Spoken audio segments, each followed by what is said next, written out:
Sir, what about O. Pannirselvam and T.T. Vidyanagaran? Are they also part of the NDA, or you wanted a united AIADMK, sir? AIADMK के internal affairs में हमारा कोई interference नहीं होगा।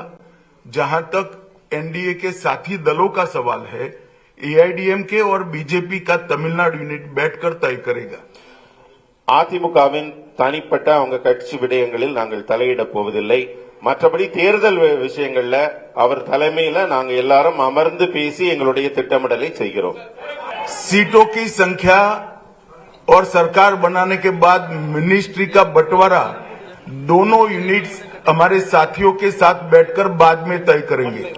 யார் யாருக்கு எத்தனை தொகுதிகள் என்பதும் வெற்றி பெற்ற பிறகு எப்படி அவங்க ஆட்சியில் பங்கு பெறப் போகிறார்கள் என்பதெல்லாம் பின்னாடி தான் பேச போறோம். இப்ப அது பேசு பொருளாக இல்லை.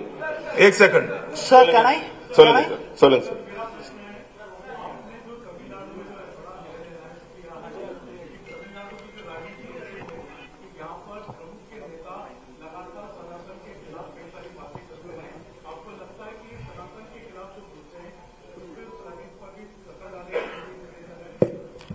देखिए, अच्छा किया आपने सवाल पूछ लिया। तमिलनाडु के अंदर डीएमके पार्टी सनातन धर्म, 3 लैंग्वेज पॉलिसी और कई ऐसे मुद्दे उठा रही है। उसका एकमात्र उद्देश्य मूल मुद्दों से ध्यान हटाना है। அதாவது திமுக சர்க்கார் தமிழ்நாட்டில் சில முக்கியமான பிரச்சனைகளை தொடர்ந்து எழுப்பிக் கொண்டிருக்கிறார்கள். அது சனாதனமாக இருக்கட்டும், மும்மொழி ஆகட்டும், டீலிமிட்டேஷன், இது போன்ற பல பிரச்சனைகளை எழுப்பிக் கொண்டிருக்கிறார்.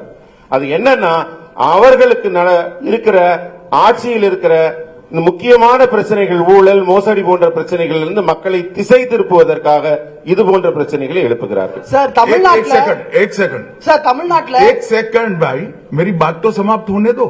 ऐसे करोगे आप? அந்த கேள்விக்கு இன்னும் पहली बार प्रेस कॉन्फ्रेंस में आए हो क्या? Let me answer.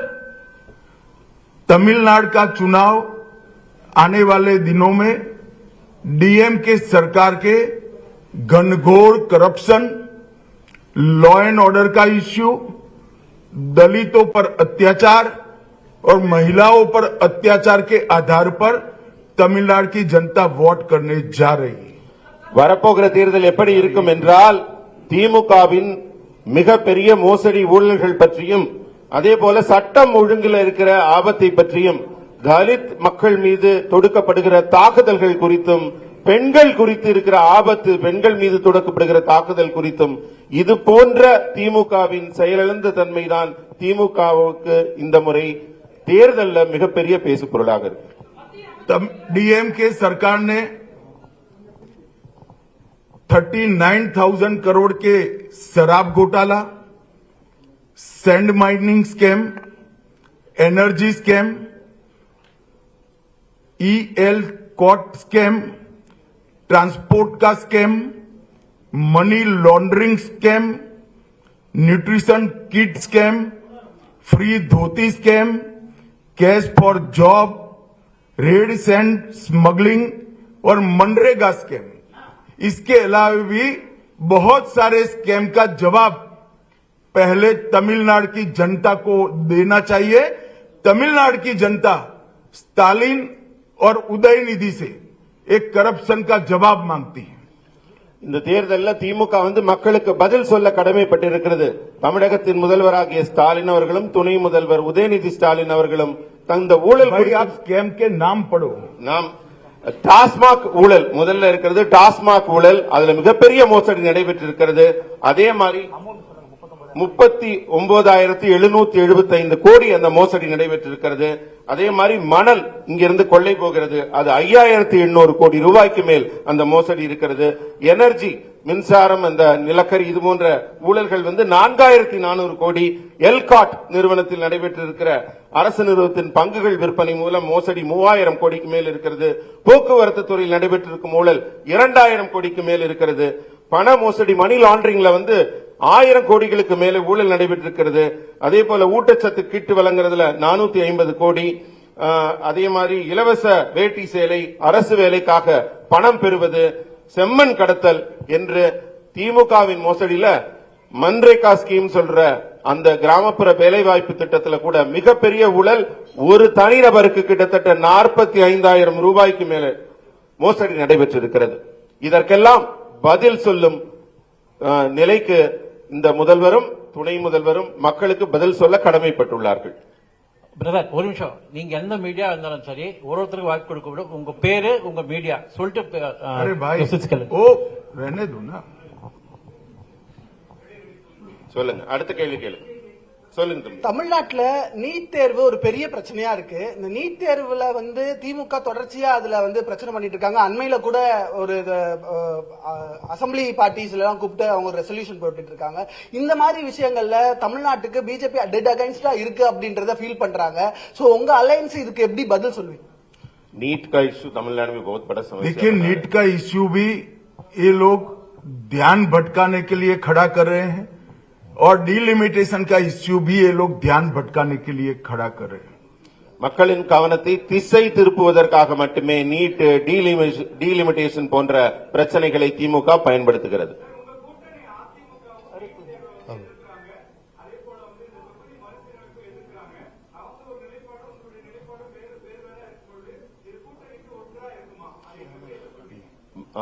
एआईडीएमके का जो स्टैंड है इन दोनों मुद्दों पर अलग है, उनका हट के है, मगर आपका डिफरेंट है. हम बैठकर चर्चा करेंगे और जरूरत पड़ेगी तो there will be a common minimum programme. Sir हाँ, मैं அவங்களோட आमोद बोल रहा हूँ.